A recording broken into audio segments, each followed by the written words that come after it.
இந்த இணைப்பில் இருக்கிற ஒவ்வொரு குடும்பத்தோடும் என் ஆண்டவர் பேசும்படி அன்போடு கூட நான் கேட்கிறோம்ப்பா. எல்லாரையும் ஆசிர்வதியும். ஆண்டவரே, தடைகளை உடைத்து ஆண்டவரே நாங்கள் ஜெயம் எடுக்கிறோம்ப்பா. ஆண்டவரே, அன்பு ஊழியர் கர்த்தருடைய வார்த்தை பேசுகிற போது ஒரு தடையும் இருக்கக்கூடாதுப்பா. எந்த லிங்க் எந்த டிஸ்கனெக்ட் ஆகக்கூடாது. உடைய கருத்துக்குள்ள முழுவதும் ஒப்பு கொடுத்து நாங்கள் ஜெபிக்கிறோம், தாழ்த்தி அர்ப்பணிக்கிறோம். இயேசு கிறிஸ்துவின் நாமத்தில் ஜெபிக்கிறோம் நல்ல பிதாவே.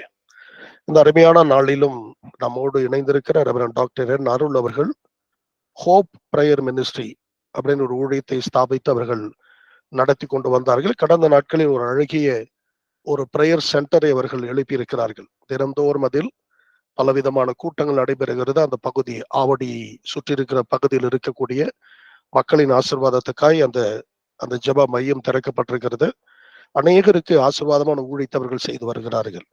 இந்த ஆகஸ்ட் மாதம் நம்மோடு இந்த துவக்கத்திலே அவர்கள் இணைந்திருப்பது மிக சந்தோஷமான ஒரு காரியம். எப்பொழுதெல்லாம் நம் மத்தியிலே தேவன் ஒரு ஊழியரை கொண்டு வருகிறாரோ, ஒரு தேவ மனிதரை கொண்டு வருகிறார், அப்பெல்லாம் ஒரு நல்ல தீர்க்க தரிசன வார்த்தையை கர்த்தர் நம் மத்தியில கொண்டு வருகிறார். ஆக நம்பிக்கையோடு காத்திருப்போம். ஜெபித்துக் கொண்டே வசனங்களை கேளுங்கள். கர்த்தர் உங்கள் ஒவ்வொருவரையும் ஆசீர்வதிப்பார். எப்போதும் I call upon my precious brother Reverend Dr. N. Arul to minister to us this morning. கரங்களை தட்டி அவர் வரவேற்கலாம். Over to Brother Arul.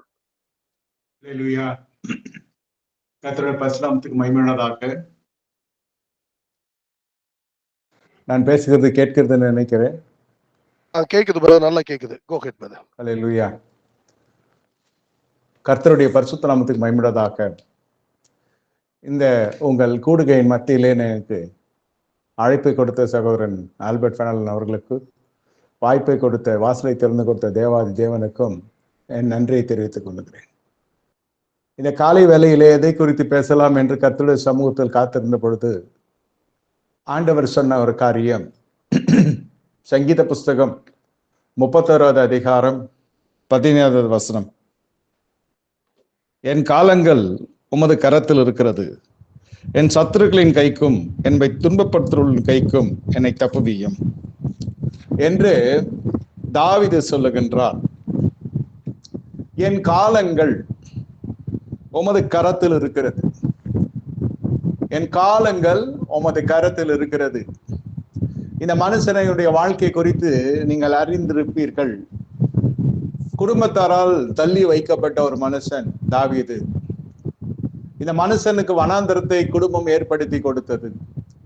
அந்த வனாந்தரத்திலும் குடும்பத்துக்கு ஒரு வருமானத்தை உண்டு பண்ண வேண்டும் என்று சொல்லி சில ஆடுகள், கொஞ்சம் ஆடுகளை கொடுத்து அந்த ஆடுகளையும் சுயாதீனமாக சுதந்திரமாக மேய்ச்சல் பணியிலே தாவீது செயல்பட முடியாத வண்ணம் அதற்கும் மெய்ப்பர்களை ஏற்படுத்தி தாவீதை வேவு பார்க்கும்படியாக, தாவீதுடைய கையின் பிரயாசம் சரியா இருக்கிறதா இல்லையா, அவன் அந்த ஆடுகளை பராமரிக்கிறானா இல்லையா என்று பார்ப்பதற்கு என்று மெய்ப்பர்களை ஏற்படுத்தி அந்த வனாந்திரம் என்ற ஒரு இடத்திலே ஈசா என்ற தாவீதுடைய தகப்பன் அங்கு அவரை வைக்கிறார். என்னை கேட்டுக்கொண்டிருக்க தேவனுடைய ஜனமே, ஒரு குடும்பத்திலே பல பிள்ளைகள் அங்கு இருக்கிறார்கள்.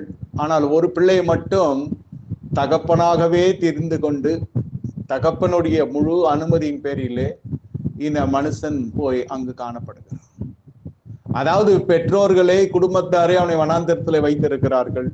அந்த வனாந்திரத்தில் அவன் வீணாய் இருக்கக்கூடாது, இந்த குடும்பத்திற்கு ஒரு வருமானம் உண்டாக்கப்பட வேண்டும் என்று சொல்லி ஆடுகளை கொடுத்திருக்கிறார்கள். அது நிறைய ஆடுகள் அல்ல. அந்த ஆடுகள் நிறைய தாவீதுடைய கண்காணிப்புக்குள் இருக்கிறதா என்று கேட்டால் இல்லை. அதற்கும் மெய்ப்பர்கள் வைத்திருக்கிறார்கள்.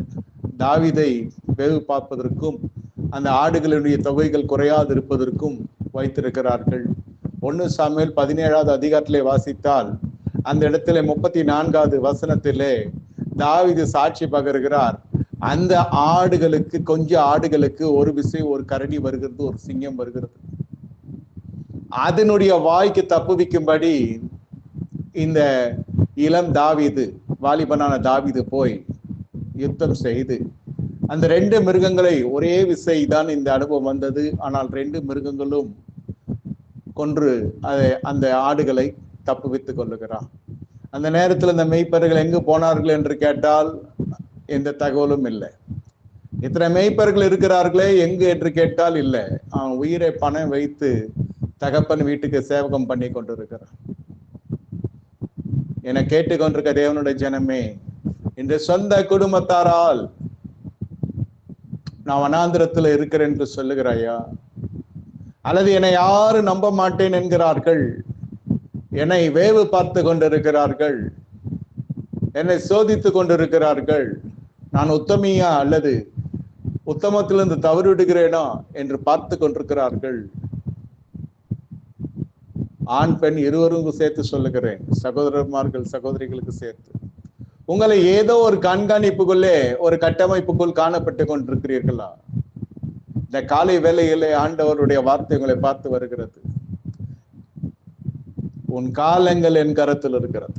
அந்த வனாந்திரம் என்று வருகிற பொழுதே மனுஷன், ஒவ்வொரு விசுவாசனுடைய இது எப்படி இருக்கும் என்று கேட்டால், இந்த வனாந்திரத்திலே வந்து விட்டோம், இது வனாந்திரம் என்றால் அதுக்கு முடிவே கிடையாது.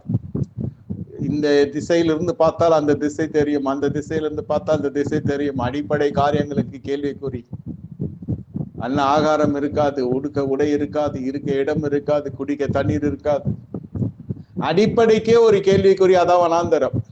இது என்ன? தாவீது அந்த வனாந்தரத்தில் இருப்பதற்கு என்ன தவறு செய்தார்? பிரியமான தேவனுடைய ஜனமே, இந்த காலை வேளையிலே கர்த்தருடைய ஆவியானவர் உன்னை தேற்றுகிறார். வனாந்தரத்தில் உன்னை நான் கொண்டு வந்தது நோக்கம் ஒன்று உண்டு. இது உன் தகப்பனோ தாயோ அல்லது நிர்வாகமோ குடும்பமோ ஊழியத்தின் தலைமையோ அல்லது உன் மதிக்கேடோ உன்னை இந்த வனாந்தரத்திலே கொண்டு வரவில்லை. இந்த வனாந்தரத்தில் நடத்துகிற கர்த்தர் நான். அல்லேலூயா. இந்த வனாந்தரத்தில் உன்னை கொண்டு வந்தது நோக்கம் ஒன்று உண்டு, ஒரு திட்டம் ஒன்று உண்டு. அந்த திட்டத்தையும் நோக்கத்தை நிறைவேற்றி முடிக்கிறதுக்கான காரணமும் முகாந்திரத்தையும் விசுவாசிகள் இன்று காலை வேளையிலே அறிய வேண்டும் என்று கர்த்தர் விரும்புகின்றார். வனாந்திரத்திலே 2 விதமான வனாந்திரம் இருக்கிறது. அதை இன்று நாம் விளக்கமாய் பார்க்க போகிறோம். ஆனால் ஒன்று மட்டும் விசுவாசனுடைய இருதயத்திலே ஒன்று காணப்பட வேண்டும். என்ன?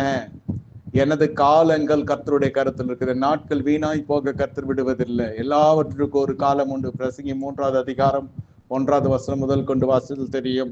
எல்லாவற்றுக்கும் ஒரு காலம் உண்டு. பிரசங்கி 3:11 சொல்லுகிறது, அவர் அதினதின் காலத்தில் நேர்த்தியாய் செய்து முடிகிற தேவன். நீங்கள் வயதை பார்க்காதிருங்கள், பருவத்தை பார்க்காதிருங்கள், நிலை கண்ணாடி முன்பே போய் நிற்கிற பொழுது உருவத்தை பார்க்காதிருங்கள், உங்கள் முதுமை பார்க்காதிருங்கள், உங்கள் இளமையான பருவம் வீணாய் போய்கொண்டிருக்கிறது நினையாதிருங்கள். ஒருவேளை உங்க பிள்ளைகள் இப்படி பருவத்தை செய்து கொண்டிருக்கிறார்கள், இளமையை வீணடித்துக் கொண்டிருக்கிறார்கள், அல்லது உங்களுடைய துணைவர்கள் உங்கள் இளமை வீணடித்துக் கொண்டிருக்கிறார்கள். இந்த மனுஷன் எப்பொழுது திருந்துகிறது? எப்பொழுது குடும்ப வாழ்க்கை ஆரம்பிக்கிறது? எப்படியெல்லாம் என்னுடைய காலங்கள் வீணாக்கி கொண்டிருக்கிறார்கள் ஜனங்கள் என் பொன்னான நேரத்தை வீணாக்கி கொண்டிருக்கிறார்கள் என்ற எண்ணத்தை எல்லாம் இந்த காலை வேளையில் நீ ஒரு முற்றுப்புள்ளி வைக்க வேண்டும். அதை குறித்து நீங்கள் எதையும் சிந்திக்க கூடாது. என்ன உங்கள் சிந்தனை மாற வேண்டாம். ஆவிக்குரிய சிந்தனை, கிறிஸ்துவின் சிந்தை என்ன இருக்க வேண்டும் என்றால், தேவன் அனுமதியாமல் ஒன்று என் வாழ்க்கையில் நடப்பதில்லை. பழைய பாவங்கள் கர்த்தராகிய இயேசு கிறிஸ்து ரத்தத்தினால் மன்னிக்கப்பட்டவைகள். முந்தினவை நான் நினைக்க கூடாது, பூர்வமான சிந்திக்க கூடாது. அப்பொழுது மட்டுமே கர்த்தர் வைத்திருக்கிற புதிய ஆசீர்வாதங்களை நான் பெற்றுக்கொள்ள முடியும். அவர் வனாந்தரத்தில் ஆறுகளே வாதில் வழிகளையும் உண்டாக்குற தேவன். இதை நீங்கள் அடிக்கடியா உங்கள் மனதிற்குள்ளே நீங்க ஓசையிட்டு கொண்டிருக்க வேண்டும். இல்லாவிட்டால் இந்த வனாந்திரத்துக்கு காரணம் உன்னுடைய பாவம், உன்னுடைய பாவம், உன்னுடைய பாவம் என்று சொல்லிக் கொண்டிருக்கும் பிசாசு. பாவங்கள் ஏற்கனவே மன்னிக்கப்பட்ட பாவங்களையும் கைவிடப்பட்ட பாவங்களையும் நினைக்கிற பொழுது அது மறுபடியும் உள்ளே வருவதற்கு வாய்ப்பு உண்டு. அந்த பாவத்தினாலே நான் இதை இந்த மாதிரி ஆகியிருக்கிறேன், இல்லாவிட்டா என் வாழ்க்கை எங்கேயோ இருக்கும். இல்லை, சகலவனும் எல்லாம் பழையவனை ஒழிந்து போயின்னு தேவன் நம்முடைய பாவங்களை எல்லாம் சமுத்திரத்தின் ஆழத்துல போட்டு இருக்கிறார். அதை அவர் நினைக்கிறதுக்கு மனுஷன் அல்ல. மனுஷன் நினைத்து பார்ப்பான், நீ அதை செய்தாயே என்று பழைய வாழ்க்கையை குத்தி காட்டி கொண்டிருப்பான். ஆனால் தேவன் அப்படி அல்ல. மனமாற தேவன் ஒரு மனுஷன் அல்ல. உங்களை என்னையும் வனாந்தரத்துக்கு கர்த்தர் கொண்டு வந்திருக்கிறார் என்றால் அந்த வனாந்தரத்தில் நாம் கற்றுக்கொள்ள வேண்டிய பாடங்கள் ஒன்று உண்டு. இது தேவன் அனுமதிக்கிற வனாந்தரம். ஆனால் ஒன்று தெரிந்து கொள்ளுங்கள், காலங்கள் கர்த்தருடைய கருத்தில் இருக்கிறது. இந்த வனாந்தரம் என்று நான் சொல்ல போகிற உங்களுக்கு அறிந்த ஒரு பகுதி தான், வேதத்திலே அறியாத பகுதி இல்லை. ஆனால் இந்த காலங்களை அறியாமல் என்ன நடக்கிறது என்று கேட்டால், விசுவாசிகளுக்குள்ளே 2 விதமான வாழ்க்கை இருக்கும். ஒன்று ஆபிரகாமை போல கர்த்தரை தரிசித்து தேவனுக்கு உத்தமமாய் வாழ்ந்து கொண்டிருக்கிறது ஒரு பகுதியான வாழ்க்கை. காலையில் அப்படி வாழ்ந்தால் மத்தியானத்துக்குள்ளே சாராள் அம்மையாரை போல இதே மனுஷனுடைய வாழ்க்கையில மனவட்டி திருச்சபை தானே நம்ம. அந்த பெண்மணியினுடைய மனப்பக்குவத்துக்கு ஏற்றபடி கிறிஸ்தவ வாழ்க்கை, ஆவிக்குரிய வாழ்க்கை அப்படி மாறிவிடும். முதல் வாழ்க்கை என்னவென்றால், அதிகாலையில இப்படிப்பட்ட ஜப கூட்டங்கள்லாம் இருக்கிற பொழுது, இந்த அருமையான தேவனுடைய மனமகிழ்ச்சியின் வேலையில காலை 6 மணியில கேட்கிற பொழுது, காதுக்கு இனிமையாக சங்கீதங்களை வாசிக்கிற பொழுது, பாடலை பாடுகிற பொழுது, தேவ ஜனங்களோடு கூட நாம் இணைப்பிலே காணப்படுகிற பொழுது, ஆபிரகாமை போல இருதயம் இருக்கும். என்ன இருதயம்? தேவரீர் சகலத்தையும் செய்ய வல்லவர், யோபை போல இருக்கும், நீ செய்ய நினைக்க தடைபடாது நடக்கும் என்று மதியம் உணவுக்கு முன்பாகவே சொல்லுகிறேன். கொஞ்சம் ஆட்டம் கொடுக்க ஆரம்பித்து விடும். ஏன் இப்படியே போய் கொண்டிருந்தால் என்ன செய்வது? நாட்கள் போகிறது, காலங்கள் உருண்டோடுகிறது. நமக்கு கீழாய் இருந்தவர்களாம் மேலாய் இருக்கிறார்கள். என்னோடு படித்தவர்கள், வாழ்ந்தவர்கள் என்னோருக்கும் அவர்களுக்கும் ஒரே ஆண்டில் தான் திருமணம் நடந்தது. அந்த குடும்பம்லாம் எங்கேயோ போய்விட்டது. என்னை சுற்றில இருக்கிறவங்களாம் எங்கேயோ முன்னேற்றத்தின் பாதையில போய் கொண்டிருக்கிறான். நான் மட்டும் இங்கு அமர்ந்தவனமாய் இருக்கிறேன். என்னுடைய வாழ்க்கையில எந்த பிரகாசம் இல்லை. நாம அங்கே இறங்கி ஏதாவது செயல்பட்டாதான் முடியும். இந்த எண்ணங்கள் எல்லாம் எதுல கொண்டு போய் முடிக்கிறது என்று சொன்னால், உங்களுடைய வாழ்க்கையில கர்த்தருடைய மகிமையையும் தேவனுடைய சத்துவத்தையும் பராக்கிரமத்தையும் சர்வ வல்லமைக்குரிய அந்த தேவனுடைய அற்புதத்தின் கிரியைகளையும் மட்டு பண்ணுகிறதாக, அவிசுவாசத்தை பிரதிபலிக்கிறதா இந்த எண்ணங்கள் கொண்டு போய் முடிக்கும். உங்க பிரச்சனையை காட்டிலும் கர்த்தர் பெரியவர். உங்கள் விண்ணப்பங்களை காட்டிலும், உங்கள் ஜபங்களை காட்டிலும், நம்முடைய ஆவிக்குரிய வாழ்க்கையை காட்டிலும், நம்முடைய பரிசுத்தத்தை காட்டிலும் தேவன் மகா பரிசுத்தர். அவர் சொல்லியும் செய்யாது இருப்பாரோ. ஆபிரகாமை போல இருக்கிற ஆத்துமா சாராளை போல மாறிவிடுகிறது. சரி, ஆபிரகாமை போல இருக்கிற பொழுது இது கர்த்தர் பார்த்து கொள்வார் என்பது இருக்கும். சாராளை போல வருகிற பொழுது என்ன நடக்கிறது என்று கேட்டால், இந்த காலை வேளையிலே கர்த்தர் உங்களோடு கூட பேசிக் கொண்டிருக்கிறார். ஆண்டவரே, நான் எங்கு தவறுகிறேன் என்று கேட்ட உங்களுக்கு கர்த்தர் உங்களோடு கூட பேசிக் கொண்டிருக்கிறார். இந்த மாதிரி என்ன செய்கிறது? ஆபிரகாமோடு பயணப்படுகிறார்கள். சாராள் அம்மையார் இல்லைன்னு சொல்லவில்லை. பலதரப்பட்ட அனுபவங்கள். தேராகு வீட்டை விட்டு வந்ததும், தகப்பன் வீட்டையும் சொந்த வீட்டையும் தேசத்தை இனத்தை எல்லாம் விட்டு வந்ததும் பார்வோன் இவளை கொண்டு போய் விடுகிறான். அதன் பிறகு அவனை கர்த்தர் மகாபாதன் வாதிக்கிறார். அவனோ பெருகிய பொருளுடைமையோடு திரும்புகிறார்கள். அதன் பிறகு லோத்து தன்னுடைய வேலை காட்ட ஆரம்பிக்கிறான். இப்படியாக பல அனுபவங்கள் வழியே இந்த அம்மையார் கடந்து வருகிறதெல்லாம் உண்மைதான். கர்த்தர் அவ்வப்பொழுது தரிசனமாய் கொண்டிருக்கிறார். இது ஆபிரகாமுடைய ஆவிக்குரிய வாழ்க்கைக்கு. சாரால் ஆபிரகாமையே பார்த்து கொண்டிருக்கிறார்கள். கடைசியில் ஒரு காலகட்டம் வருகிறது. இந்த முதல் அனுபவம், பார்வோனுடைய அரண்மனைக்கு போவது ஒரு பெரிய அனுபவம். அங்கிருந்து அனுப்பப்படுகிற பொழுது வேலைக்காரர்களும் வேலைக்காரியும் ஒட்டகங்களும் கழுதைகளும் கேளிக்கைகளும் எல்லாம் கடந்து வருகிற பொழுது அவளுக்கு அடிமை பெண் ஆகாரும் புறப்பட்டு வந்து விடுகிறார். அது காணிக்கையாய் கொடுக்கப்படுகிறது. அது அடிமை பெண்ணா இருக்கிற வரைக்கும் அழகான ஒரு ஆசீர்வாதமான ஒரு பெட்டகமாய் இருக்கிறது. ஆதியாகம புஸ்தகம் 16வது அதிகாரத்திலே பார்க்கிறார்கள். சாராள் அம்மையார், உன்னாலே என் வீடு கட்டி எழுப்பப்படட்டும். யாராலே? ஆகாராலே கட்டி எழுப்பப்படட்டும். உங்க மாம்ச கண்கள், அதுதான் சொல்லுகிறேன். காலை 11 மணி 12 மணி வரை ஆபிரகாமின் வாழ்க்கை, விசுவாச வாழ்க்கை. அதன் பிறகு மாம்ச வாழ்க்கை, சாராளின் வாழ்க்கை. மனைவி மாம்சத்துக்குரியவள் அல்லவா?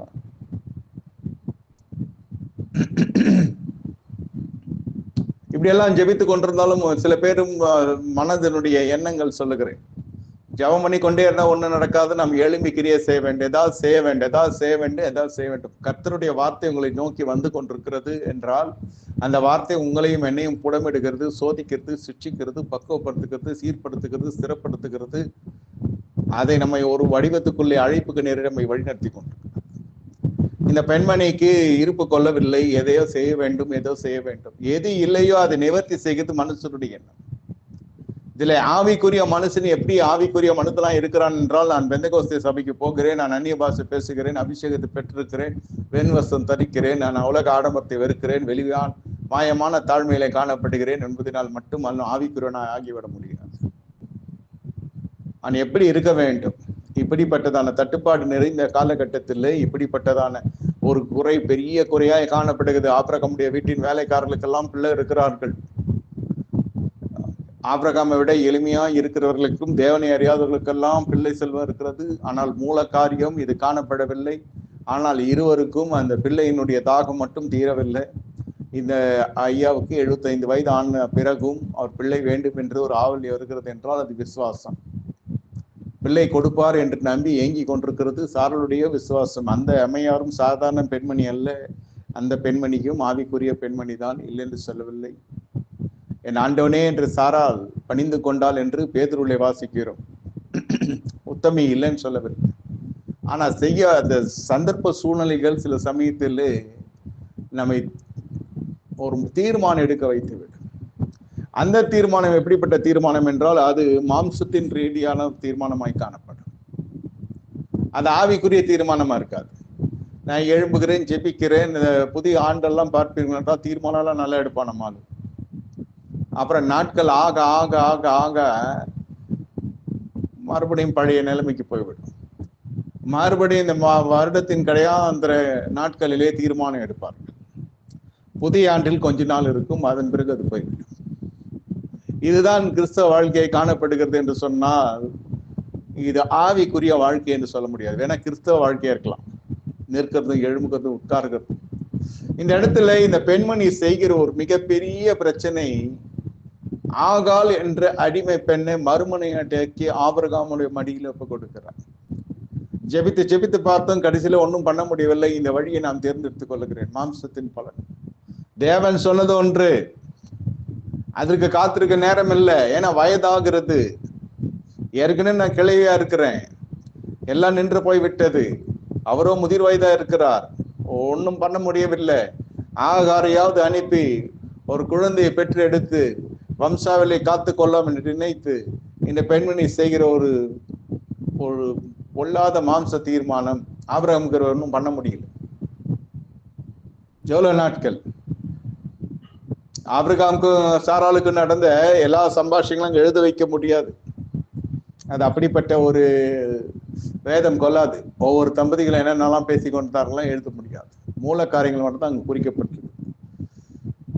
ஒரு நாள் நம்ம முறுமுறுத்ததில்லை, அது ஒன்று தெரியும். ஆனா அதே சமயத்துல சாரால் இப்படி சொல்லுகிற பொழுது ஆபிரகாமில் எதுவுமே பண்ண முடியவில்லை. ஆவியும் மாம்சம் சேர்ந்ததுதானே மனுஷனுடைய வாழ்க்கை, அது ஆவிக்குரிய வாழ்க்கை. ஆவி இருக்கிறது, மாம்சம் இருந்தால் தான் ஆராதிக்க முடியும்.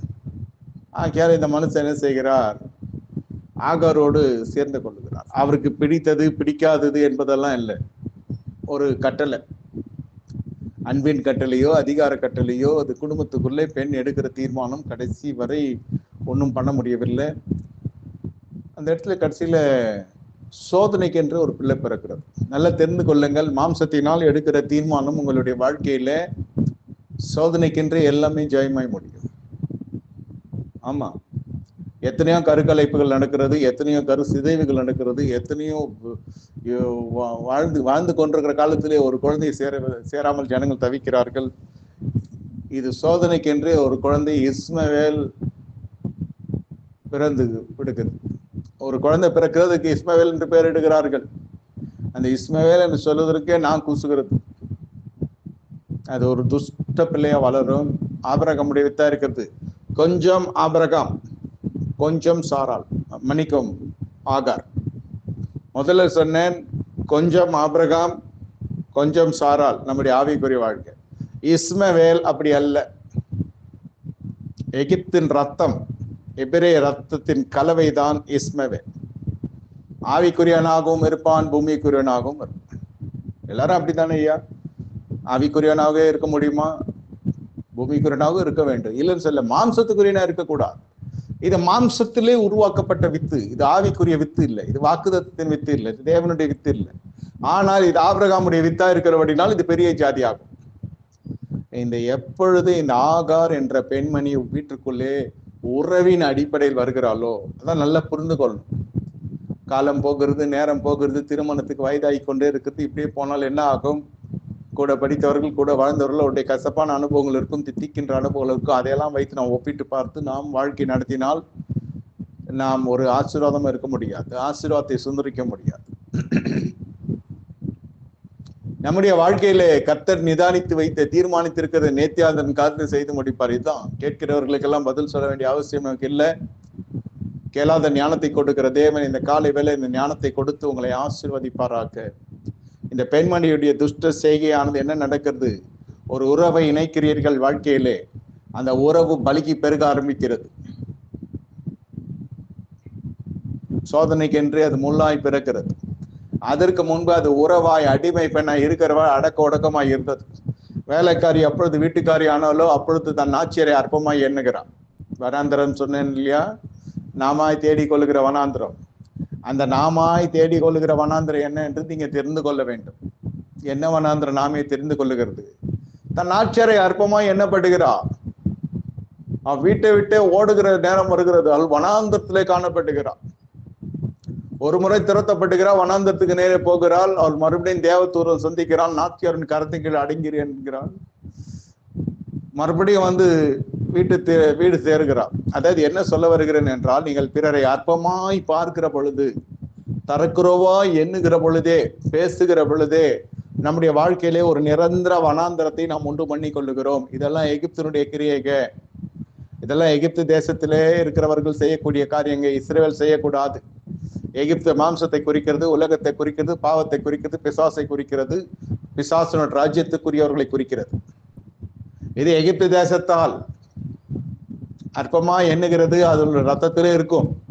இயேசு ரத்தத்தினால் கழுவப்பட்ட வாழ்க்கை நமக்கு இருக்கும் என்று சொன்னால், ஜென்ம சுபாவமாக்கிய இந்த துஷ்ட குணம் நம்மை விட்டு போக வேண்டும். இருந்தால் இல்ல இருக்கும், நான் கடைசி வரை அற்பமா எண்ணிக்கொண்டிருக்கிறேன். இது இந்த காலை வேலையில உங்களை கர்த்தர் சுத்திகரிக்கிறார். ஏன் மாற்றம் இல்லை வாழ்க்கையில? நாம் மாறவில்லை. ஜென்ம சுபாவத்திலிருந்து ஏதாவது மாறுதல் இருக்கிறதா என்று பார்த்தால் இருக்காது. இதே அற்பமாய் பார்த்தால், அற்பமாய் எண்ணினான். ஏனென்றால் அவளிடத்தில் இல்லாதது ஒன்று இவளிடத்தில் இருக்கிறது. ஏதோ ஒன்று நம்ம இடத்தில் இருக்கிறது, பிறரிடத்தில் இல்லை. அங்கு பிறனது எல்லாரிடத்தில் இருக்கிறது, நம்ம இடத்தில் இல்லை என்ற அங்கலாய்ப்புதான் இந்த அம்மாவுக்கு ஒரு வாழ்க்கையை கொடுத்தது. சரி, இது ஆகார் மீது எந்த தவறும் இல்லை. எப்படியோ கிருபையினால் நம்ம ரட்சிக்கப்பட்டோம். நம்ம எல்லாரும் ஆகாரை போலத்தான், அடிமை பெண்ணை போலத்தான் நாம் அடிமைத்தனத்துல காணப்பட்ட ஜனங்கள். கர்த்தராகிய இயேசு கிறிஸ்து நமக்கு ஒரு தருணத்தை கொடுக்கிறார், கிருபை வைக்கிறார், ரட்சிக்கப்படுகிறோம், அபிஷேகத்தை பெறுகிறோம். கர்த்தருடைய செய்கை நம்முடைய வாழ்க்கையிலே சில ஆசீர்வாதங்கள், உன்னதத்தின் ஆசீர்வாதங்கள், உச்சிதமான நன்மைகள் நமக்கு கொடுக்கப்படுகிறது. கொடுக்கப்பட்டது என்ன செய்ய வேண்டும்? நாம் நம்முடைய வாழ்க்கையை பார்த்து கொண்டு, கர்த்தரை துதித்து கொண்டு, தேவ பயத்தோடு, கூடுதல் பரிசுத்தத்தோடு, தாழ்மையோடு, அன்போடு நாம் ஜீவம் செய்ய வேண்டும். ஆனா அதை விட்டுட்டு என்ன செய்கிறது? பார்வை மாற ஆரம்பிக்கிறது. எகிப்தினுடைய ரத்தம் செய்கிற காரியம், எகிப்தினுடைய ஜனங்க, இவர்களுக்கு பார்வை மாற ஆரம்பிக்கிறது. என்ன?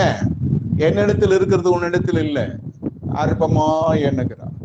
யாரால ஏறி எவ்வளவு தூரம் வந்தால் எந்த பெண்மணியுடைய தெரிந்து கொள்ளுதல், அதுதான் சொல்லுங்க. அது சாராளுடைய பட்சத்தில் செய்தது மகா பெரிய தவறு இல்லைன்னு சொல்ல. ஆனா ஒரு வாழ்க்கை, ஒரு கதவு திறக்கப்படுகிறது விசுவாசிகளுக்கு. தேவ சமூகத்திலும் சொல்லுகிறேன், குடும்ப வாழ்க்கையிலும் சொல்லுகிறேன், அலுவலகத்திலும் சொல்லுகிறேன், ஊழியத்திலும் சொல்லுகிறேன். யாரோ ஒரு மனிதனை கொண்டுதான் கர்த்தர் நம்ம உயர்த்துகிறார். தேவ தூதன் உங்களுக்கு தரிசனத்தில் வரலாம். பொருளாதார தேவை, ஏதோ விசுவாசி எழுப்புகிறார். என்ன? ஏதோ சரீரத்துக்கு நிவாரணம் தேவை, ஒரு ஊழியன் எழுப்புகிறார். ஊழியன் யார்? மனுஷன். விசுவாசி யார்? மனுஷர்கள். மனுஷனுக்குள் மனுஷனை கர்த்தர் அந்த ஊழியத்தை கொடுத்து கர்த்தர் மகிமைப்படுகிறார். ஒரு தேவ தூதனை அனுப்பி தேவன் சுகத்தை கொடுத்திருக்கலாம், இதே ஊழியத்தை தேவ தூதர்களை வைத்து செய்திருக்கலாம். கர்த்தர் அப்படி செய்யவில்லை. ஏன் ஒரு மனுஷனை எழுப்புகிறார்? ஏன் ஒரு மனுஷனை கொடுக்கும்படி எழுப்புகிறார்? ஒரு மனுஷனை நிவாரணத்துக்கு என்று பயன்படுத்துகிறார், தம்முடைய ஊழியனாய் பயன்படுத்தார் என்றால், அதே ஊழியனுக்கு தேவனே தரிசனமாகலாம், ஆனால் காரியம் வாய்க்கிறதெல்லாம் இன்னொரு மனுஷர் மூலமாகத்தான். இரு தரத்தாரும் மனத்தாண்மையோடு காணப்பட வேண்டும் என்றுதான் கர்த்தர் செய்கிறார். இதை அறிந்துதான் ஊழியக்காரர்கள் தாழ்மையோடு காணப்பட வேண்டும். பொருளாதாரத்துக்கு மட்டுமல்ல, கர்த்தருக்கு பயப்படுற பயத்திலே தாழ்மை ஒரு பகுதி.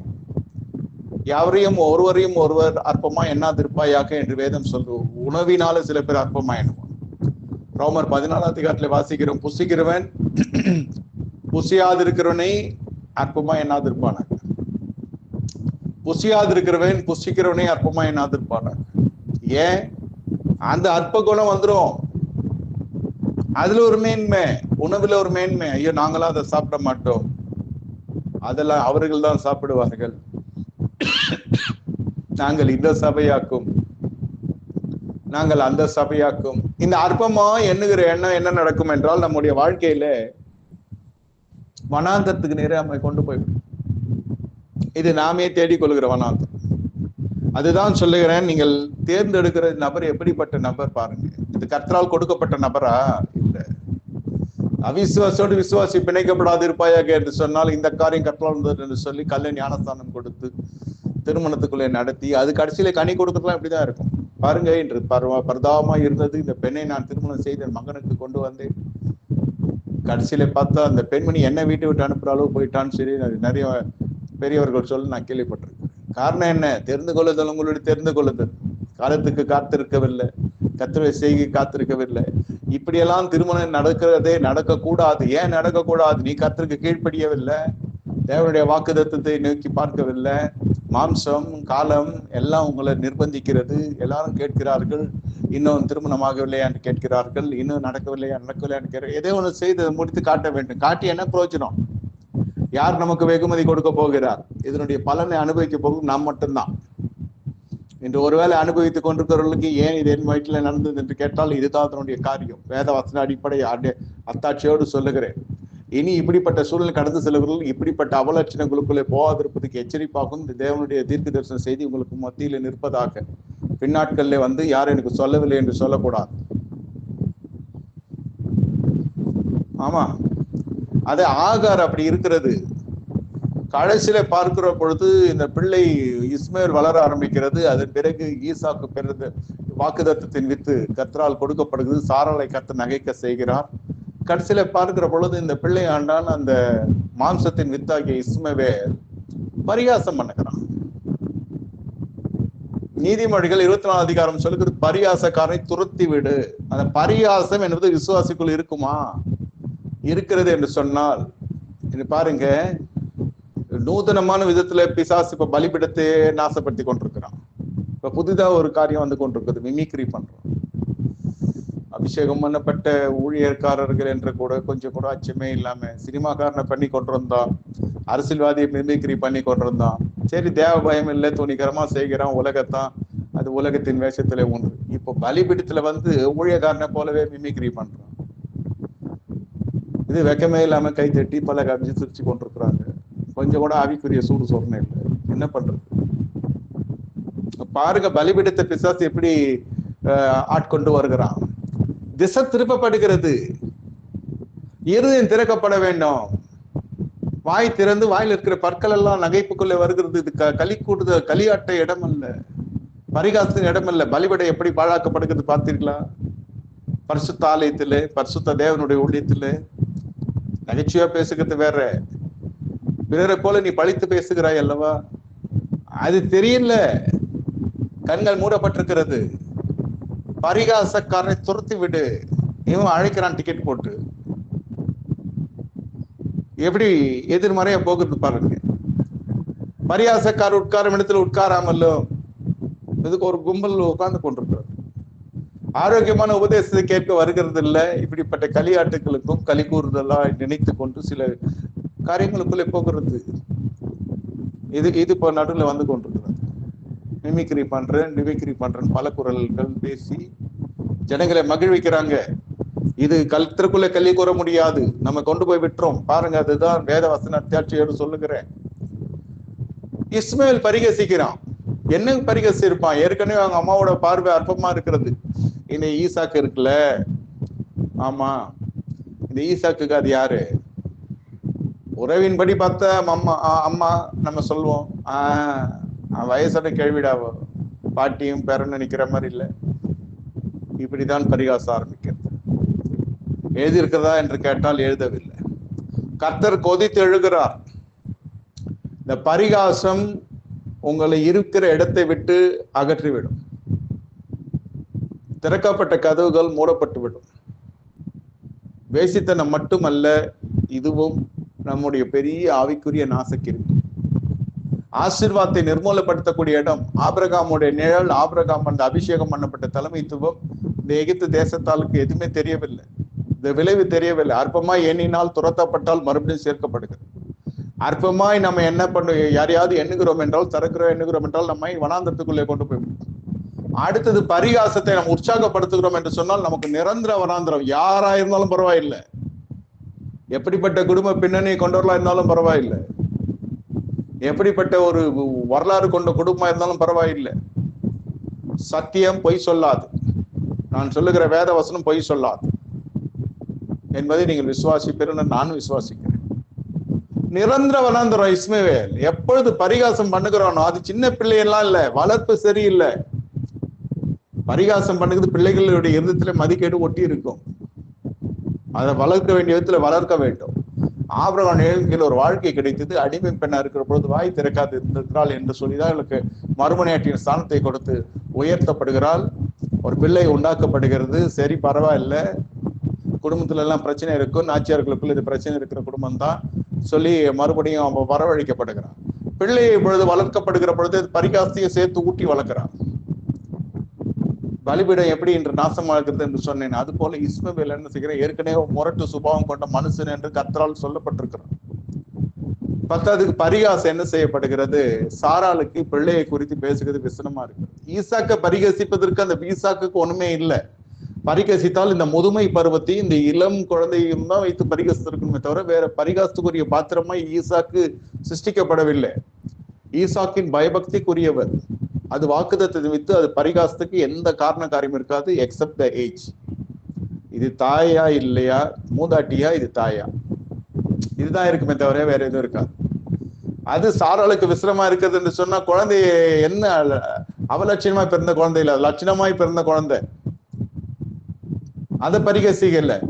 நம்முடைய முதிர் வயதை குறித்தும் அந்த இளம் குழந்தையை வைத்தும் பரிகசம் போய்கொண்டிருக்கிறது. சாராளுக்கு மனம் உடைந்து போய்விடுகிறான். ஆபிரகாமை கூப்பிட்டு சொல்லுகிறார், அடிமை பெண்ணையும் அந்த பிள்ளையும் புறம்பே தள்ளும், அனுப்பிவிடும். ஆபிரகாமுக்கு ஒன்றும் பண்ண முடியல. சாரால் கொடுக்க முடியாத ஒரு ஆசீர்வாதத்தை இந்த பெண்மணி கொடுத்தால் கொஞ்ச நாள் வாழ்ந்திருக்கிறோம். இந்த அம்மா எப்படி சொல்லுகிறது, இவ இஷ்டத்துக்கு வேற என்ன வச்சுக்கிறா, வேணாம் அமைச்சிடுறான்னா என்ன அவருக்கு மனுஷன். சரி சேருன்னு நான் சேர்ந்தேன், ஒரு புள்ள உருவாக்கன்னு உருவாச்சு. இப்ப அனுப்புன்னா என்ன அர்த்தம், அது சொல்ல முடியுமா? இங்க விசனமா இருக்கு. கர்த்தர் எழுந்தருளி சொல்றார், சாரால் சொல்லுது உனக்கு கேள், அது உன் இருதயத்தை விசனப்படுத்த வேண்டாம், உடனே அவனை அனுப்பிவிடு என்று கர்த்தர் பணிக்கின்றார். ஆபிரகாம் அந்த ஆகாரையும் குமாரனாகிய இஸ்மவேலையும் சேர்த்து அனுப்பி விடுகிறார். துருத்தில கொஞ்சம் தண்ணீர் கொடுத்து அதிகாலமே துரத்தி விடுகிறான். அதான் அனுப்பி விடுகிறான். நல்லா புரிந்து கொள்ளுங்க, தானாய் உருவாக்கப்பட்டதில்லை. இதெல்லாம் நம்மே போய் வழியே போய் வரவழைத்து கொண்ட உறவு முறைகள். கட்சியில இந்த பெண்மணி என்ன செய்கிறா, கிளம்பி நிரந்தர வனாந்திரம். பரிகாசம் நிரந்தர வனாந்திரத்துக்கு நிறைய போகிறது. வனத்திலே வேட்டைக்காரனா மாறுகிறான், வில் வித்தையில பெரிய மனுஷனாய் மாறுகிறான் இஸ்மவேல். கடைசி வரைக்கும் இருதயத்திலே ஒரு நஞ்சி காணப்பட்டு கொண்டிருக்கிறது. என்னவென்றால், இஸ்மவேலுக்கு சேஷ்ட புத்திரபாகம் வரணும். மூத்த பிள்ளைக்கு கூடுதல் ஒரு பங்கு ஒரு தகப்பனுடைய ஆசையில இவனை அனுப்பி விடுகிறாங்க. இவனை அனுப்பி விட்டோன்னா இது பரிகாசம் சுதந்திரத்தை இழக்க செய்யும் சொல்ல வரேன். தேவ சமூகத்தை இழக்க செய்யும், தேவனுடைய சுதந்திரத்தை இழக்க செய்யும். இதெல்லாம் மனசுக்குள்ளே வைத்து கொண்டிருக்கிறான். கடைசியில அவங்க தாய் இவ்வளவுதான் ஆபிரகாம் நிழல்கீழ் வந்தா, தேவ தூதனை தரிசித்தா, தேவனுடைய தீர்க்கதரிசியின் நிழல்கீழ் வந்தா, தேவனுடைய தீர்க்கதரிசியை வித்த சுமந்தா. கடைசியில திருமணம் என்று வருகிற பொழுது அவர்கள் போய் அவர்களுடைய எகிப்து தேசத்தாலாகிய ஒரு ஸ்திரியை பார்த்து கல்யாணம் வைக்கிறான். ஏன் எபிரேய குலத்துல வரல, தேவ ஜனங்களுக்குள்ள வரல? அவள் தேவ ஜனங்களை பழி வாங்குறவளாய் அவள் வளர்க்கிறாள் இஸ்மவேல். அது கடைசியில ஈசாக்கினுடைய மூத்த குமாரனாக ஏசா போய் பார்த்தீர்கள் சொன்னால், இஸ்மவேல் அவனும் வன வேட்டைக்காரன், இவனும் வனத்துல இருக்கிறான். இவர் சீனியர், ஒரு ஜூனியர். கடைசியில நான் தாண்டா அவன் பெரியப்பான்னு சொல்லி ஃபேமிலி ஸ்டோரி எல்லாம் சொல்லி திடீர்னு இஸ்மவேலுடைய குமார்த்தியை ஏசா திருமணம் செய்ய முடியாது. இந்த தொழில் என்பது அது ஒரு பந்தத்தை உண்டாக்கும். எல்லாம் ஒன்னா வேலை செஞ்சோம், எல்லாம் ஒன்னா ஊழியம் செஞ்சோம், நாங்க ஒரே பேட்ச், அப்படியே மேட்ச் ஆகிறது தான். பேட்ச் ஆகும், அப்புறம் மேட்ச் ஆகும். கடைசியில பார்த்தா இஸ்மவேல் குமார்த்தி திருமணம் செய்கிறான் ஏசா. எதனால இந்த திருமணம்? எப்படி குடும்பத்தை விட்டா என்ன துரத்துறீங்க, நான் திரும்பி எப்படி இந்த குடும்பத்துக்குள்ள வந்தேன் பாருன்னு காட்டுற மாதிரி ஆயிடுச்சு. இஸ்மவேல் உடைய சூதை நீங்கள் தெரிந்து கொள்ள வேண்டும். திருமணம், அது பிறகு இஸ்மவேல் குமார்த்தியை மட்டும் இல்ல, ஒரு முறை கர்த்தரை விட்டு தூரம் போனால் திரும்பி வருவது கஷ்டமான காரியம். அப்புறம் கானேனிய ஸ்திரியை கல்யாணம் பண்றார், அப்புறம் ஏத்திய ஸ்திரியை கல்யாணம் பண்றார், எகிப்து ஸ்திரீயாகிய இஸ்மவேல் ஸ்திரியை கல்யாணம் பண்றார். இப்படி எல்லாம் சேர்ந்து ஒன்னும் இஸ்ரேலுக்குள்ளே எபிரேய குலத்துல எந்த திருமணம் நடைபெறவில்லை.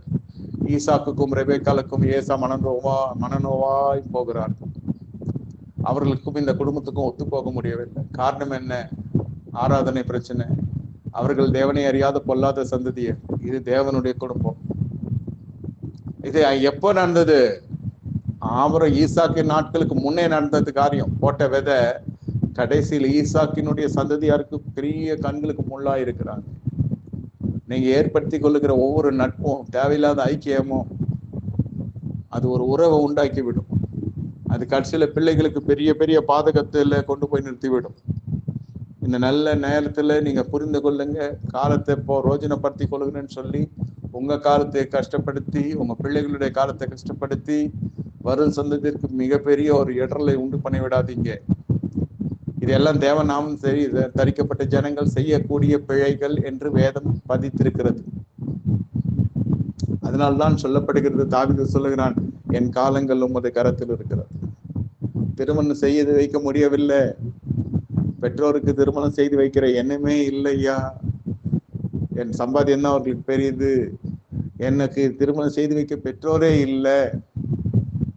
தனியா போய் பெண் கேட்பதற்கோ அல்லது ஒரு ஆணை எப்படி போய் ஒரு பெண் போய் என்ன திருமணம் செய்து கொள்கிறான்னு கேட்பான். நான் சொல்றது ஆவிக்குரிய உலகத்துல சொல்றேன், பரிசுத்த ஜீவியம் செய்கிறவர்களும் சொல்றேன். நான் சொல்லுகிறேன், யோசேப்பு அபிஷேகம் பண்ணப்பட்டவன், அபிஷேகத்தை மட்டும் காத்து கொண்டான். எகிப்தை ஆண்ட பார்வோனுக்கு அருமையான ஒரு ஆசாரனை பார்த்து அவருடைய பெண்ணை திருமணம் செய்து வைக்கிறான். தாய் தகப்பன் இல்லை. தாவீதுக்கு ஈசாய் பெண் பார்க்கவில்லை. அபிஷேகத்தை மட்டும் காத்து கொண்டான், பரிசுத்த அபிஷேகத்தை. சவுலுடைய குமார்த்தியை பரிசம் போட்டு அது ஒரு சுயவரமாக தீர்மானத்துல திருமணம் நடைபெறுகிறது. உண்மையாய் தாவீதுக்கு என்று நியமிக்கப்பட்டது தேரோப் என்ற மூத்த குமார்த்தி. வெல்கால ஆசைப்பட்டது, இரும்பிச்சு கடைசியில துரும்ப போச்சு வாழ்க்கை. தேரோப் என்ற பெண் தான் அவ கடைசியில ஒரு ஆசாரனை கல்யாணம் பண்ணி கொடுத்துட்டாங்க. இது விரும்பிச்சு இந்த அம்மா மெல்கால். அப்புறம் இது கடைசியில இந்த மீகாலை கல்யாணம் பண்ணி வைக்கிற அளவுக்கு ஒரு சூழ்நிலை வந்து விடுகிறது. ஏன் சொல்லுகிறேன் என்றால், யாரும் திருமணம் செய்து வைக்க இல்லைன்னு நினைக்காதீங்க. என் வாழ்க்கை இப்படியேதான் இருக்கும்னு நினைக்காதீங்க. நம்மை அழைத்தவரும் அல்லவர், நமக்காக யாவையும் செய்து முடிக்கிற தேவன் நம் தேவன். அல்லேலூயா. உன் காலங்கள் அவர் கரத்தில் இருக்கிறது. உன் காரியத்தை கர்த்தர் வாய்க்க செய்கிறவரா இருக்கிறார். என் ஜனங்கள் ஒரு நாள் வெட்கப்பட்டு போவதில்லை. இந்த மாதிரி ஏடா குடமாக போயிட்டு ஜனங்கள் இடத்துல நம்ம போய் நம்முடைய சிவியை கொடுத்துட்டு, நல்லா தெரியும் தேவ பயமற்ற ஜனம், நல்லா தெரியும் அது எகிப்து தேசம், நல்லா தெரியும் பாவியிலே மகா பிரதான பாவி. தோற்றத்தின்படி பார்த்தா ஆபிரகாம் வீட்டுல இருக்கா ஆகார். மறுமணியாட்டியாகவும் மாறிட்டா. அப்படியே உயர்த்தி உயர்த்தி வருகிறதை போல இருக்கும். உள்ளான இருதயம் எகிப்து நிறைந்திருக்கிறது. உள்ளான இருதயத்துல பரிசுத்தம் இல்லை. ஆமா, உள்ளான இடத்துல பரிசுத்தம் இல்லை. இல்லைன்னா போய் அந்த விவாக மஞ்சத்தை தீட்டுப்படுத்துவாளா? தீர்க்கதரிசனுடைய வித்து இல்லையா அது? எங்களையே துரத்தி விட்டுட்டீங்கல்ல, எங்களுக்கு சேஷ்ட புத்திரபாகம் கொடுக்கல. அப்ப நாங்க தேவைப்பட்டோம். அப்ப புள்ள இல்லை, இப்ப தேவைப்பட்டோம். இப்ப புள்ள வந்தோடனே எங்களை நீங்க துரத்திட்டீங்க. அப்படிதான் அந்த அம்மாவோட குற்றச்சாட்டு. யார்? ஆகார். யார் செய்யாது? என் பிள்ளை செஞ்சிச்சு. அது பரிகாசம் பண்ணுச்சு. அதுக்கு போய் பிறரை பரிகசி உன் கட்டுகள் நன்றாய் பலப்படும். ஏசையால வாசிக்கிறோம். இந்த பரிகாச குணாதிசயம் இருக்கிறதா விசுவாசிகளுக்குள்ளே? இல்ல. நம்ம யார் ஜெபம் பண்ணாலும் தீர்க்க தரிசனம் வரும். தேவன் இதை செய்யறேன்னுவார். இந்த மனம் திரும்புதல் அடிப்படையில் தான் தீர்க்க தரிசனம் நிறைவேறுதலுக்குள்ள வரும். இந்த வசனம் வருகிறது, தீர்க்க வார்த்தை வருகிறது. ஏன் நிறைவேறுகிறது இல்லை? உங்களை எண்ணெய் அது புடமெடுக்கிறது. சோதிக்கப்பட்டு நம் சுத்த பொண்ணாய் மாறி கர்த்தர் நம்மை அவருடைய எதிர்பார்ப்புக்குள்ளே கொண்டு வருகிறார். அந்த தீர்க்க தரிசனம் நிறைவேறுகிறதுக்கும் உங்க அழைப்புல நீங்கள் உங்களை புகுத்தி கொள்வதற்கும் சமர்ப்பிப்பதற்கும் சரியாய் அமையும். எல்லாம் ஒழுங்கா பண்ற கல்யாணமே பிரச்சனையா இருக்கிறது. இல்ல பார்த்தா அதுக்கு தெரிந்த எகிப்து தேசத்தால படுக்கை வர கொண்டு வருகிறது. பாருங்க என்னென்னலாம் நடக்குது. ஜெபத்துக்கு வந்தா ஜெபத்தோடு இருக்கணும். ஊழியத்தை ஊழியமா பார்க்கணும், அந்நியமா பார்க்க கூடாது. ஊழியம் என்றால் இடைவெளி, ஊழியம் என்றால் பலிபீடத்திற்கு கொடுக்க வேண்டிய முக்கியத்துவம். தேவனே சொல்லுகிறார், கிட்டி சேராதிருப்பாயாக்க உன் காலில் இருக்கிற பாதரட்சை கழட்டு. இது பாதரட்சை கழட்டுகிறது இல்லை இப்ப கலாச்சாரம். நம்ம எகிப்தினுடைய காரியங்கள் நம்ம இடத்துல இருக்கக்கூடாது. நம்ம எவ்வளவாய் மறுரூபமாகிறோம். நம்ம மனம் திரும்பணும். ஜென்ம சுபாவத்தை நம்ம தான் அழிக்கணும். பரிகாசம் இன்று அவ்வளவு மிகவும் மிகவும் பரிகாசத்தை குறித்ததான ஒரு விழிப்புணர்வே இல்லாத போச்சு. இல்லைன்னா பலிபீடத்துல வந்து பல குரல்காரெல்லாம் வருவாங்க. இல்ல எதுல போய் சொல்லி எங்க ஆத்திக்கொள்ள இருக்கு. பரிசுத்தாவின் விசனப்படுகிறான். அதை யாரை பார்த்து யார் மாதிரி பேசி காட்டுறான்? என்னத்தை சொல்ல இல்ல, அதெல்லாம் உபவாசத்திலும் ஜெபத்திலும் ஒரு ஊழியக்காரனுடைய அபிஷேகம், அவனுடைய துணி, அந்த மனுஷனுடைய கைங்கரியங்கள் என்ன, நடத்துதல் என்ன, தீர்க்கதரிசனம் என்ன, 9 வாரங்கள் கிரியை செய்த விதங்கள் என்ன, ஆயிரங்கள் கோடிகள் லட்சங்கள் சந்திக்கப்பட்டது என்ன, திருசபைகள் உருவாக்கப்பட்டது என்ன, எத்தனை குடும்பங்களுக்கு ஆசீர்வாதம் இருந்த மனுஷனை அதே குரல்ல பேசுறீங்களே, அதை பார்த்து கொண்டு கைத்தட்டி ஜனங்கள் சிரித்து கொண்டிருக்கிறார் என்றால் தலைகீழாய் போய் கொண்டிருக்கிறது. வசனம் ஒரு புறம் இருக்கிறது, வாழ்க்கை ஒரு புறம் இருக்கிறது. நடைமுறை இதுதான் போய்கொண்டிருக்கிறது. நிலவரம் கலவரமாய் கொண்டிருக்கிறது. பரிகாசக்காரனை துரத்தி விடுன்னு சொன்னா நம்ம மேடை போட்டு அவனை வரவேற்கிறோம். அப்புறம் வனாந்தரம் நீங்க வேணா பாருங்க, இது வேணா நீங்க என்ன விதத்துல எல்லாம் சொல்லிட்டு பாருங்க. சின்ன குடும்பம் இருந்தாலும், ஒரு சர்வசாதாரண குடும்பம் இருந்தாலும், ஒரு பிள்ளை பரிகசிக்கிறது என்றால் பெற்றோர்கள் அதை அடக்க வேண்டும். அது ஆரம்பத்தில் மழை நல்லா தான் இருக்கும். மற்றவர்களை பழிச்சு பேசுகிறதோ, மற்றவர்களை ஒழுங்கு காட்டுகிறதோ, பரிகாசம் பண்ணுகிறதோ, அது நாளடைவில் அந்த பிள்ளையுடைய எதிர்காலத்தை வனாந்தரத்தில் நிறுத்திவிடும். அந்த பிள்ளைக்குள்ளே பழி வாங்குற சுபாவம் வந்துவிடும். தாய்க்கும் பழி வாங்குற சுபாவத்திலே வளர்க்க ஆரம்பிப்பா. அற்பமா எண்ணுகிற தாயினுடைய குணாதிசயம், பரிகாசிக்கிறது பிள்ளையினுடைய குணாதிசயம். அற்பமாய் நீங்கள் எண்ணுவீர்கள் என்றால் உங்க பிள்ளை 8 அடியிலிருந்து 16 அடி பாய்ந்து பரிகாசம் சின்னமாகவே வாழ்க்கை காணப்பட்டு விடும். அன்றிலிருந்து இன்று வரை முள்ளா இருக்கிறது. பாருங்க, டிவி போட்டு பார்த்தாலே நியூஸ் எல்லாம் பாத்தீங்கன்னாக்கா, இடிக்கிறான், குண்டு போடுறான், எது பண்றான், எல்லாம் அந்த மாகாணம் தான். அது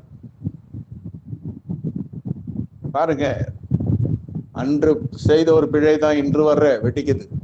டிவி போட்டாலே தெரியுது, டமால் டுமில் இதை பண்றான், அதை பண்றான், அதை பண்றான், இதை பண்றான். எல்லா வளமும் இருக்கும், எல்லா அறிவும் இருக்கும், கோல்டு மெடலிஸ்டா கூட இருக்கும் பிள்ளை. ஆனா வாழ்க்கையை உடச்சிட்டு வந்துடும். இதெல்லாம் வாழ்க்கையில சில பேர்லாம் பார்த்துருப்பீங்க. சாதாரணமான ஒரு எளிமையான ஒரு தோற்றத்தில் எளிமையான ஒரு படிப்பு, எளிமையான ஒரு சம்பாதியம் இருக்கும், குடும்பம் பலுகி பெருகி இருக்கும்.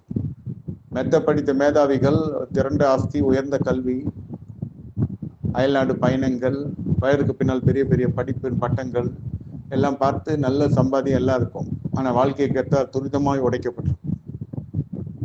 ரொம்ப சர்வசாதாரணம் சொல்லுவாங்க, விவகாரத்தாயிடுச்சு. ஏன் காத்துக்கொள்ளல? பரிகாசத்துக்கு காத்துக்கொள்ளணும். இது ஜென்ம சுபாவம். இந்த கண்டிக்கு என்ன பலிவீடம் என்று கரைப்படுத்தப்பட்டு கொண்டிருக்கிறது. சரி, கரைப்படுத்தப்பட்டால் பரவாயில்லை, கர்த்தர் இன்னொரு வழியை திறந்து உங்களுக்கு சொல்லி போதித்து கொண்டிருக்கிறார். பரிகாசம் என்று சரி பண்ணுங்க. ஜென்ம சுபாவத்தை நீங்க அழிக்கிற வரைக்கும் தீர்க்கதரிசனம் நிறைவேறாது. எந்த ஊழியக்காரன் போனாலும் ஒரே வார்த்தை சொல்றான், ஐயா நிறைவேறுகிறது இல்ல. நல்ல கெட்ட மனசுன்னு சொல்ல முடியல. ஒருத்தன் சொல்லிட்டு இன்னொருத்த மாத்தி சொன்னா ஒருத்தன் அயோக்கியனா சொல்லலாம். எல்லாமே யோகியஸ்தர்களா இருக்கிறாங்க. ஆனா என்னிடத்துல என்ன குறை இருக்குது? உன் ஜென்ம சுபாவம் மாறவில்லை, அற்பமாய் எண்ணுகிறது மாறவில்லை. நாமே பிரச்சனையில இருக்கிறோம். இந்த விமர்சகர் எல்லாம் பாருங்க, யூடியூப்ல அபிஷேகம் பண்ணப்பட்டவங்களாம் விமர்சிக்கிறாங்களே, அவங்களெல்லாம் பாருங்க, வீட்டுல போய் பார்த்தீங்கன்னாக்கா பெரிய ஒரு முள்ளு காணப்பட்டிருக்கும். அதெல்லாம் தெரியாது அவனுக்கு. மற்றவருடைய ஊழியத்தை குறித்து விமர்சிக்கிறது தான் அவங்களுக்கு ஊழியமாக செய்கிறாங்க. இதுக்கு பின்னாடி ஒரு கூட்டம் ஜனங்கள் போய் கொண்டிருக்கிறாங்க.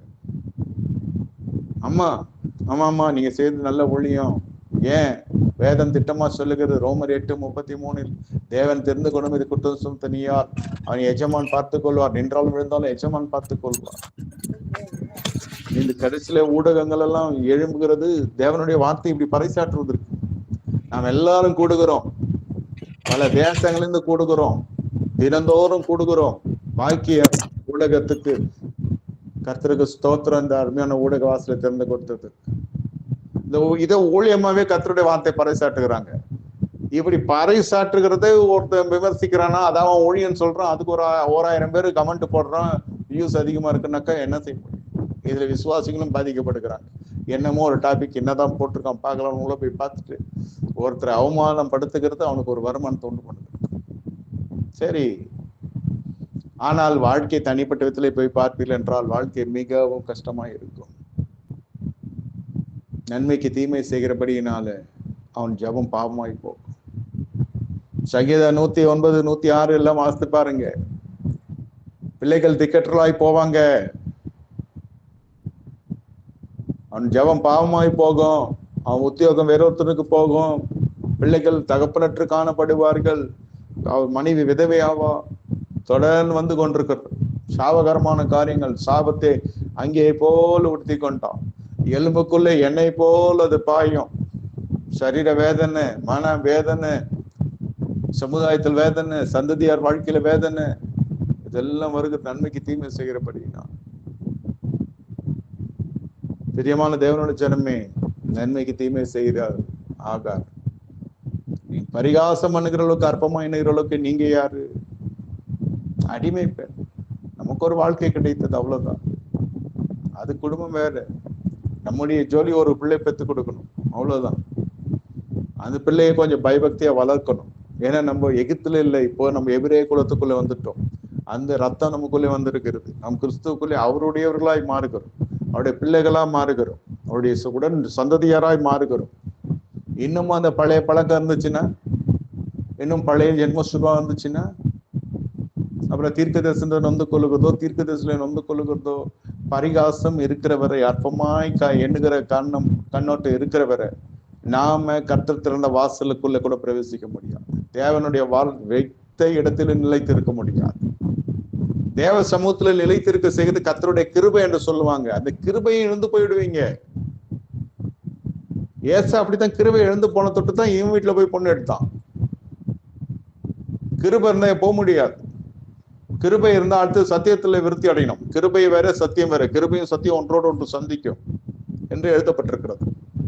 கிருபை இருக்கிறது, உன் வாழ்க்கையில சத்தியம் இருக்கணும். கிருபை போச்சுன்னா இப்படிதான் எகிப்துல போய் கல்யாணம் ஆகும். எகிப்து குடும்பத்துல போய் கல்யாணம் பண்ணுவீங்க. இஸ்மாயில் வீட்டுல போய் பெண் எடுப்பீங்க. எகிப்து தேசத்தால பார்த்து பிள்ளைகளுக்கு கல்யாணம் பண்ணி வச்சு, இந்த காரியம் கற்றல் வந்ததுன்னு துணிகரமான நோட்டீஸ்ல போட்டு அழைப்பிதழ்களை அடிச்சு போலி ஞானஸ்தானம் கொடுத்து கல்யாணம் பண்ணி வச்சு நாசமா போயிடும் கல்யாணம். அந்நிய நுகத்துல பிணைக்கப்படுவோம், வெகு பாடுபடுவான். வேதம் சொல்லுகிறது, அதை வெறுக்கிறவன் தான் சுகமா இருப்பான். படிப்பு, உத்தியோகம், கையின் பிரயாசம் ஒரு புறம், வாழ்க்கை கண்ணீர் கம்பளை, குடும்பங்கள் உடைக்கப்படுகிறது, விவாகரத்து, வாக்குவாதம், நீதிமன்றம், காவல் நிலையம் போய் வருது இன்னொரு புறம். இப்படி தீர்க்க தரிசன ஐக்கியங்கள், ஜபக்கூட்டம், ஆவி அபிஷேகம், இது இன்னொரு புறம். யாரை ஏமாற்றி கொண்டிருக்கிறோம் என்பதை நாம் தான் பார்த்துக் கொள்ள வேண்டும். கண்களை மூடி கர்த்தரை நோக்கி பார்ப்போமாக. ஆண்டவரே, நீ சொன்னதை சொன்னேன், ஆசீர்வதிப்பீரா. எங்கள் காலங்கள் உங்களுடைய கருத்தில் இருக்கிறது, நீரே காத்துக்கோ. இந்த ஐக்கியத்தை ஆசீர்வதி செய்கிற, ஊழியத்தை செய்கிற ஆல்பர்ட் ஃபெர்னாண்டோ குடும்பத்தை ஆசீர்வதிக்கிறோம். குடும்பம் பலிக்கு பெருகுவதாக. உலக மாம்சம் பிசாசுக்கு விலக்கி ரத்த கோட்டைக்குள்ளே இந்த குடும்பத்தாரை பாதுகாத்துக் கொள்ளும். வந்திருக்கிற ஒவ்வொரு விசுவாசமும் நம்முடைய கரத்தை நீட்டுவீரா, சகாயத்தை தீவிரிக்க பண்ணும். எல்லா எலும்புகளையும் கர்த்தர் தொட்டு சுகப்படுத்தும். எலும்புகளில் இருக்கிற பிரச்சனைகளை குணப்படுத்துவீரா. சுகத்தினால் இடைக்கட்டும். எல்லா கெட்ட சொப்பனங்கள் இயேசுவின் நாமத்திலே சபித்தப்புறப்படுத்துகிறோம். நல்ல நித்திரைத்தார். நெத்திரையற்று இருக்கிற ஒவ்வொரு கண்களுக்கு நல்ல நித்திரைத்தார். அற்புதத்தின் மீது அற்புதம் செய்வீராக. அதிசயங்களை காணப்படும். பிரகாசமுள்ள எதிர்காலத்தை வைத்தார். திருமணத்தில் இருக்கிற சாபங்களை உடைக்கிறோம். திருமணங்கள் மாசுபடாதவனும், இருதயங்கள் மாசுபடாதவனும், ஜென்ம சுபாவங்கள் மாசுபடாதவனும் பாதுகாத்துக்கொள்ளும். ரத்தத்தை தெளிக்கிறோம். ஆசீர்வதியும். ஊழியங்களை பாதுகாத்துக் கொள்ளும். வந்திருக்கிற விசுவாசிகளை ஆசீர்வதியும். இயேசுவின் நாமத்தில் இன்னும் வெளிநாடு பயணங்களுக்கு இருக்கிற தடைகளை இயேசுவின் நாமத்தில் உடைக்கிறோம். இயேசுவின் நாமத்தில் ஜெபிக்கிறோம் நல்ல பிதாவே. ஆமென்.